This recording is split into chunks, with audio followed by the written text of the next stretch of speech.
ኩኩሻና ሀብል ተገናኙ።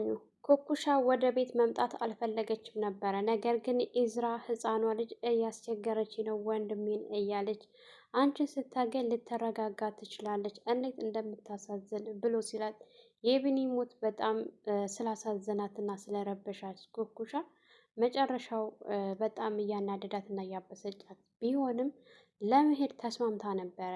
ምክንያቱም ሀብልን የእሷን ስም ልጅ ነኝ ብላ በእሷ ሁሉ ነገር ስለምታውቅ ሀብልን ስለተጠራጠረች ወደ እሷ ፊት መሄድ አልፈለገችም ነበር። በመጨረሻ ግን ተስማምታ ወደ ቤት መጥታ ከሀብል ጋር ተገናኙ። ኩኩሻና ሀብል ከዚህ በፊት ይተዋወቃሉ። ልክ እንደተያዩ ኩኩሻ ሀብል ነበረ የተባባሉት። አጸደ እንግዲህ ስለ ወይዘሮ መነን ሁሉንም ነገር አወቀችባት። አጸደ ኢዝራን እየተከታተለች በሄደችበት ሰዓት እንግዲህ ኢዝራንና ኩኩሻን አንድ ላይ ቆመው እያወሩ ስታያቸው ምንድን ነው አጋጣሚ ነው ወይስ ይሄ ነገር ምንድን ነው በማለት ሁሉን ነገር ቆማ እያየችና እየተመለከተች ነበረ። እንግዲህ ኩኩሻ በጣም ማዝናና ተግዛ ስለ ቢኒ ሁሉንም ነገር እየነገረችው ባለበት ሰዓት ለኢዝራ እሷ ግን ሌላ ነገር አስባ ፎቶ ስታነሳቸው ነበረ። እንግዲህ በዛ ሰዓት ኢዝራ ስልክ ሲደወልለት ስልኩን ቆይ አስፈላጊ ነው በማለት ከኩኩሻ ጋር ዞር ብሎ ስልኩን እያወራ ባለበት ሰዓት ወይዘሮ መነን መጣ ስታይ ጭራሽ ሰፈር ድረስ ሰው ይዘሽ መምጣት ጀመርሽ። መጀመሪያውንም አጸደና ኢዝራ ስትይ ውስጤ ደስ አላለውም ነበር። በይ አሁን ልጁ እንዳያየኝ ከዚህ ሰፈር ቶሎ ጥፊ ብላት እንግዲህ ወይዘሮ መነን እየዘለለች ሀርፍ ቤት ስትገባ አጸደ እየተመለከተች ነበር ሌላ ነገር እያለች። ምክንያቱም እሷ የኢዝራን ነበር የተከታተለች የነበረችው። እንግዲህ በዛው አጋጣሚ ብዙ ነገሮችን አየች ማለት ነው። ኩኩሻና ኢዝራ ካመነች በኋላ ወደ ቤት ይዟት እየመጣ ባለበት ሰዓት አጸደ ተደብቃ ሁኔታዎችን ስትመለከት ነበረ። ልክ እነሱ ከሄዱ በኋላ ቆይ አሁን ምንድነው ማድረግ ያለብኝ? ኢዝራን ልከተለው ወይስ ደግሞ መነንን የትኛቸው ጋር ሊሄድ በማለት ታስብና ካመነችበት በኋላ እንግዲህ ቀጥ ብላ ወደ ወይዘሮ መነን ነበረ የገባችው። መነንም እንግዲህ ቤት ውስጥ ስትገባ በጣም እየተርበተበተች ነበረ። የሀብል እናት ስታያት መሆነሽ ነው ስትላት እንግዲህ እብድ አይቼ ነው፣ እብድ በጣም እፈራለሁ በማለት አሳምናት ነበር። እንግዲህ እሷም አንዳንድ ነገሮችን እያወሩ እየተጫወቱ ግን ሰውነቷ በጣም እየተርገፈገፈ ነበር። የሀብልም እናት ቡና ላፍላለሽ በማለት ቡና ልታፈላላት በገባች ሰዓት አጸደ ሰተት ብላ ነበረ ሰው ቤት የገባችው። ምንድን ነው እዚህ እየኖርሽ ነው እንዴ? ማን ነው እያለች በጥያቄ ስታፋጠጣት እሷም ስትርበተበት ነበረ። እባክሽን ከዚህ እንውጣና እናውራ እንመካከር ስትላት አጸደ ግን በፍጹም አልወጣም በማለት ቁጭ ብላ ነበረ ነገሮችን ስትከታተል የነበረው ማለት ነው። እንግዲህ የቢኒ እህት ከሆስፒታል ወጥታ ወደ ቤት ይዟት መጥቷል ኢዝራ።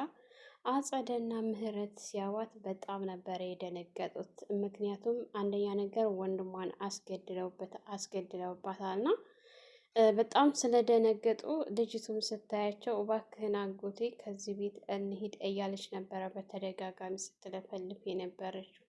ቆይ በዚህ ልክ ግን ህፃናት ልጅ እንዴት ልትፈራሽ ቻለች? በማለት አቶ እስክንድርም ጥያቄ ሲጠይቋት ነበረ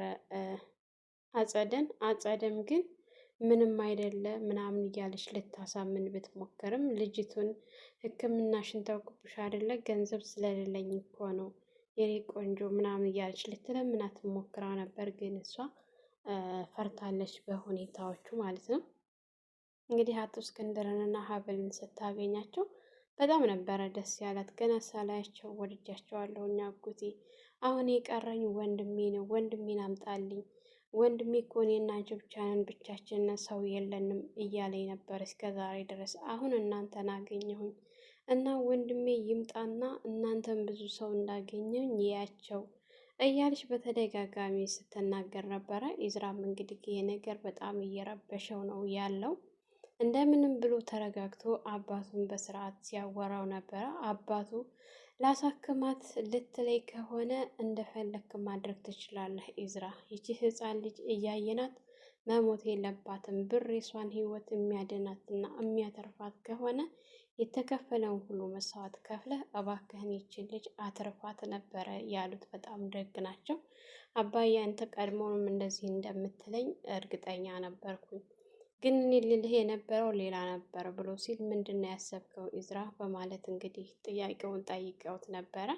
ኢዝራም እንግዲህ እኔ ልጠይቅህ የመጣሁት ይችን ልጅ ካዳናትና ካተረፍናት ጥገኝነት እኛ ጋር በማደጎ እናሳድጋት ልልህ ነበር ብሎ ሲለው፣ ይህንን ነገር ሀብልን ብታማክራት ደስ ይለኛል ብሎ ሲል፣ ሀብል በጣም ደስተኛ ናት ብሎ ሲል፣ በቃ ይችን የመሰለች ልጅ የመጀመሪያ ልጅ ያገኛችሁ ማለት ነው፣ በጣም ደስ ይላል። የሚደረገውን ነገር አድርገህ ልጅህ አድርጋት ነበረ ያሉት እሳቸው። ኢዝራን ሙሉ በሙሉ ያምኑታል። በጣም ነው የሚወዱት ኢዝራ። ከዚህ በኋላ እኔ ምንም ነገር ማድረግ አልችልም፣ የቤቱ ኃላፊነት ሙሉ አንተ ላይ ነው፣ ሁሉም ቢዝነስ በአንተ ቁጥጥር ነው በማለት እንግዲህ ለኢዝራ ሲነግሩት ነበረ። ኢዝራ ደግሞ አባዬ ገና ነህ፣ ትኖራለህ፣ ብዙ እድሜ ያለህ፣ አብረን እንኖራለን፣ የኔም መጨረሻ ሳታይ ምንም አትሆንብኝም እያለ ሲል ነበረ። እንግዲህ ስለ ሕክምና እና ስለ በሽታው እያወሩ ባለበት ሰዓት አንድ ሰው ነበረ ውጭ ሀገር ሄዶ ለ20 ዓመት አክል ሲያገለግል ቆይቶ ነበረ እና እሱ ወደ ሀገር ሊመለስ ነው፣ ሀገሩን ሊያገለግል። ስለዚህ እሱ ያየሃል፣ እሱ እስከሚመጣ ድረስ እየጠበቅኩኝ ነው በማለት ነበረ ኢዝራ የነገረው ማለት ነው። የወይዘሮ መነን ጓደኛ ወይም የሀብል እናት እንግዲህ መነን ምንድን ነው እንዴት ነው የሀብልን አባት አገኘሽ ወይ እያለች ጥያቄ ስትጠይቃት ነበረ። የሀብልም እናት እንግዲህ በሚገባ እያገኘሁት ነው ስትላት፣ በአካል እንዴት በዚህ ሰዓት ስትላት፣ አግኝቼዋለሁኝ እሱ ከዚህ እንደሄደ ውጭ ሀገር ዶክተር ሆኖ ነበረ የሚሰራው እና አሁን ለ20 ዓመት ካገለገለ በኋላ ወደ ሀገሩ ሊመለስ እንደሆነ ሰምቻለሁ ስትላት፣ እንዴት በዚህ ጊዜ ምክንያቱም ፈጠነልሽ ብዬ ነው ስትላት፣ ዛሬ ጊዜ እኮ ቴክኖሎጂ ሁሉም ነገር ቀላል አድርጎታል። በዚህ በቴክኖሎጂ ምክንያት ነው እንጂ በፍጥነት ላገኘው የቻልኩት፣ ያለበለዚያማ ከባድ ነው። ፎቶ ተልኮልኛል፣ ስሙ ብቻ ነው እንጂ የተቀየረው ፎቶ እንደዛው ነው እያለች ስትነግራት እንግዲህ በጣም እየተደሰተች ነበር። አያምጣው ሲል አምጥቶ ቆለለው ስትላት፣ ምናልሽ ስትል፣ አይ ወደዚህ ነው እዚህ ጋር እያወራሁ ነው ምናምን እያለች በጣም እየተደሰተች ትገኛለች። እንግዲህ ወይዘሮ መነን በመጨረሻም ሀብል የት ሄደች ስትላት፣ ሀብል የጓደኛዋ ልጅ ታማ የጓደኛዋ ልጅ ልታስታመም ሄደች ስትላት፣ እና ታዲያ ለምን አልነገረችኝም ስትል፣ አይ ከባድ ነው ብታይ በሽታው በጣም ተጨንቃለች፣ ልክ የራሷ ልጅ ይመስል እና ደግሞ ገንዘብም ለማስታመም የላቸውም ነበረ ስትል፣ እና ታዲያ ለምን ለኔ ያልነገረችኝም? እሷን የሚያስጨንቃት ሁሉ ነገር እኮ የኔም ጭንቀት ነው። ደግሞ ሰሞኑን በጣም እየቀረበችኝ እማዬ እያለች ነው እና ብትነግረኝ እኮ እኔ ሙሉ ወጪውን ሸፍኜ አሳክምላታለሁ እንደዚህ ከምትጨናነቅ ብላ ስትላት፣ ኧረ ምን አጨናነቀሽ እንደዚህ ለመድኃኒት መግዣ ከሰጠሻት ይበቃል ስትላት፣ አይ አይደለም ወይዘሮ ዘነቡ ልጅቱ በጣም ተጎድታ ከሆነ እኔ ሙሉ ወጪውን ሸፍኜ ሕክምና እንድትጀምር አደርጋለሁ ነበረ ያለችው። እንግዲህ ኢዝራ ሕክምናውን አስጀምሮታል በሚገባ ልጅቱ እንደምትድን ምንም ጥርጥር የለውም ማለት ነው። ሀብል ደግሞ ልጅቱን በጣም እየተንከባከበቻት ትገኛለች። አጸደና ምህረት እያሰቡት ያለው ነገር አሁን ላይ እየከሸፈባቸው ከስር ከስር እነሱ ነገሮችን ለማድበስበስ እየሞከሩ ባሉበት ሰዓት፣ ነገር ግን ኢዝራ አልተኛም ብሎ የእነሱን ሴራና ተንኮል ለማውጣት እንዲሁም የተደበቀ ወንጀላቸውን ለማውጣት ደፋ ቀና እያለ ይገኛል በዚህ ሰዓት ማለት ነው። አይ ሜርሲ ወንድምሽ ግን እኔና አንቺን ካላሳሰረ አርፎ የሚቀመጥ አይነት አይደለም ስትላት፣ እኔ ምንሽ አክስቴ ለምን በስነ ስርዓት ኢዝራን ጠይቄው ቀረቤው ይቅርታ ጠይቄ ይህንን ነገር እንዲተው ለምን አላደርገውም ስትላት፣ ሞኝነሽ ማለት ነው ኢዝራ ነው እንደዚህ አይነት ነገር አይቶ የሚያልፈልሽ ስትላት፣ እና ታዲያ ምን ይሻላል ስትላት፣ አሁን የሚሻለው ሙሉ በሙሉ አንቺ አክሲዮንሽን ወደ እኔ ስታስተላልፊ፣ እኔ ደግሞ ምን ማድረግ እንዳለብን ሁሉንም ነገር እነግርሻለሁ። አሁን ላይ የምንቀሳቀስበት ገንዘብ እንኳን ራሱ የለኝም ብላ ነበረ ያሳመነቻት። እንግዲህ እሷም ለመስጠት አልፈለገችም።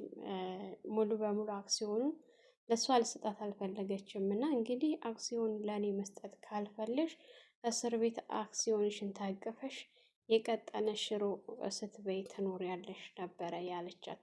የራሷን ወንጀል ወደኋላ አድርጋ እንግዲህ ስለ እሷ ወንጀል ብቻ ነው የነገረቻት ያለችው። አጸደ ሌላ ነገር ባያስጠይቃት ቢኒን እስር ቤት ከፍላ ያስገደለችው እሷ ስለሆነች ይሄ ነገር ራሱ ያሳስራታል ማለት ነው። ስልክ ሲያወራ ኢዝራ እየተከታተለች የሚያወራውን ሁሉ እያዳመጠች ትገኛለች።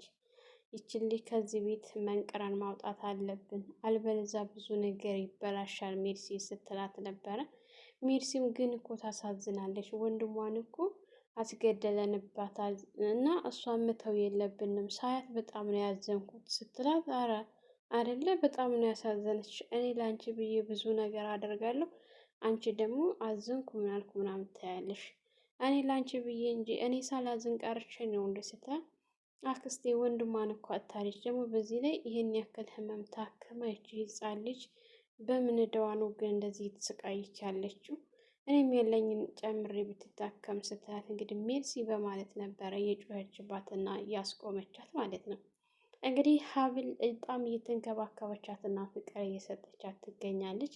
መድኃኒት በአግባቡ እንድትጠቀም እንዲሁም ጁስ እየሰራችላት ትገኛለች። ይህንን ነገር ደግሞ ሀብል እንደምታደርገው እርግጠኛ ስለሆነ ነው ኢዝራ ወደ ቤት ይዟት የመጣው ማለት ነው። እንግዲህ ሀብል ቤት ውስጥ ስላለች ኢዝራ እንደ ልቡ እየተንቀሳቀሰ ይገኛል። ኢዝራ ኩኩሻን ለማምጣት በሄደበት ሰዓት እንግዲህ አጸደ በመከታተሏ ብዙ ነገሮችን አይታለች። አሁን ላይ ወይዘሮ ዘነቡ ወይም መነንጋ ፊት ለፊት እየተፋጠጡ ይገኛሉ። ይህንን አሁን የሀብል እናት እንዲሁም ደግሞ ኩኩሻ ምናምን እያለች ነገሩን ዝብርቅርቅ ስታደርገው በገዟቿ ያለውን ሚስጥር አሳልፋ ሰጥታታለች። ስለዚህ ገንዘብ እንካፈላለን፣ አብረን እንሰራለን፣ እምቢ ካልሽ ደግሞ ሴትየዋ ትምጣና ስለ አንቺ ሴራና ተንኮል ሁሉንም መዘረግፈዋለሁ ነበር ያለቻት። ምህረት ከአባቷ ጋር እያወራች እያለ ይሄ ዲቃላ እያለች ስለ ኢዝራ መጥፎ ነገር በምትናገር ሰዓት አባቷ በጥፊ ነበር የመቷት። አረ ለሱማ ትጨነቃለህ፣ ለእኔ ግን አታስብም ስትል፣ ቆይ ግን ምን አድርጎሽ ነው ኢዝራ ይህንን ያክል ዲቃላ እያልሽ ያለሽው? አጸደ ናት አይደለ የነገረችሽ ብሎ ሲላት፣ አጸደማ ሚስጥሩን እያወቀች ለእኔ ምንም ነገር አልነገረችኝም ነበረ፣ ግን እኔ የወንድሜ ክፋትና ተንኮል አስቤ ምርመራ አስመርምሬው ነበረ፣ ወንድሜ እንዳልሆነ ደርሼበታለሁ ስትል በጣም ተናደው እንግዲህ በሽታቸው ሁሉ ተንስቶባቸው ነበረ። እንግዲህ ሀብል ሮጣ በመድረስ ቦታው ላይ መድኃኒቱን አምጭና አቀቤ ምን ቆመሽ ታይኛለሽ በማለት ነበረ የጮችባት። ሜርሲም የአባቷን መድኃኒት ካመጣች በኋላ ተጋግዘው ወደ ክላስ አስገብተውት አሁን አይዞህ አብሽር እየተቻለ ነው ወይ ጋሽ የሚልስ ሆስፒታል እንሂድ አምቡላንስ ልጥራ እያለች ባለችበት ሰዓት ሀብል ነገር ግን ሜርሲ አሁንም እየጮኸች ትገኛለች። ነገር ግን እሳቸው ይህንን ነገር በእኛ መካከል ይቅር እባካችሁ፣ ኢዝራ እንዳይሰማ፣ ኢዝራ መስማት የለበትም፣ ልጅ ይህንን ከሰማ በጣም ይጨነቅብኛል፣ ይጎዳብኛል ብሎ ሲሉ እንግዲህ አቶ እስክንድር አረ የኔ መጎዳት አልታየህም፣ የእሱ መጎዳት ነው አደለ የሚታይህ፣ እባክሽ ሜርሲ ግን አንቺን እኔ ነኝ የወለድኩሽ ሲል ጭራሽ በእኔ መውለድም ትጠራጠራለህ አይደል? ይህን ነገር እንዳልናገር ከፈለግ እንዳውም ከድርጅቱ 50% እንድትሰጠኝ ነው የምፈልገው፣ ይህን ካላደረግክ ደግሞ እነግረዋለሁ በማለት ነበረ ስታስፈራራቸው የነበረው። እሳቸውም እንግዲህ አማራጭ አጥተው ዝም ብለው ባሉበት ሰዓት ኢዝራ ሀብል ነግራው ስለነበረ እየሮጠ ነበር ወደ አባቱ የመጣው። እንግዳዋን ሳላ አስቀምጦ እሱ ገብቶ አባዬ ምንድን ነው የሆንከው? በምን ምክንያት ነው እንደዚህ የሆንከው? ይቺን ማትረባ ልጅ ተናግረህ ነው አይደለ? በማለት አባቱን ሲያጣድፈው እንግዲህ ሜርሲም ተቤት ነበር ቶሎ ብላ የወጣችው። ከወጣች በኋላ ኩኩሻን ስታያት ደግሞ አንቺ ማንሽ እያለች ከፍ ዝቅ ስታረጋት ነበረ። ኩኩሻም እንግዲህ እኔ ነው እንደዚህ የምትናገሪው እያለች እያፈጠጠችባት ባለበት ሰዓት ነው ኢዝራ የወጣው። እኔ ነኝ እዚህ የቤቴን ጉድ እያወቅኩ ጠየሽ ሄድኩኝ ይቅርታ በማለት እንግዲህ ሀብልንና አባቱን የመጣችውን እንግዳ ተዋወቃት በማለት ይዟቸው መጥቶ ሀብልና ኩኩሻ ሲተያዩ በጣም ነበረ በደስታ የተቃቀፉት ማለት ነው። ሜርሲም ሁኔታውን ስታይ ተገርማ ጥላ ነበረ የሄደችው ማለት ነው። ሰላም ሰላም፣ ውድና የተከበራችሁ የቻናላችን ቤተሰቦች እንኳን ሰላም መጣችሁ። ለአፍራህ ዩቲዩብ አዲስ የሆናችሁ ላይክ፣ ሸር፣ ሰብስክራይብ በማድረግ ቤተሰብ እንድትሆኑ እያልኩኝ ለዛሬ ይሄን ይመስል ነበረ። በሌላ ቪዲዮ ተመልሼ እስከምመጣ ለቤቱ አዲስ የሆናችሁ ላይክ፣ ሸር፣ ሰብስክራይብ እያደረጋችሁ እንግዲህ ዩቲዩብ ቻናሉም አዲስ ነው። አዳዲስ ነገሮችን ወደ እናንተ እያመጣ እናቀርባለን። እንዲሁም አዳዲስ የተጀመሩ ድራማዎችን እግር በእግር እየተከታተል እናመጣለን። በያላችሁበት ፈጣሪ ይጠብቃችሁ፣ ሀገራችንን ሰላም ያደርግልን፣ ወጥቶ ከመቅረት ይጠብቀን እያልኩ በዚሁ ሰናበታችኋለሁ። መልካም ቆይታ ይሆንላችሁ።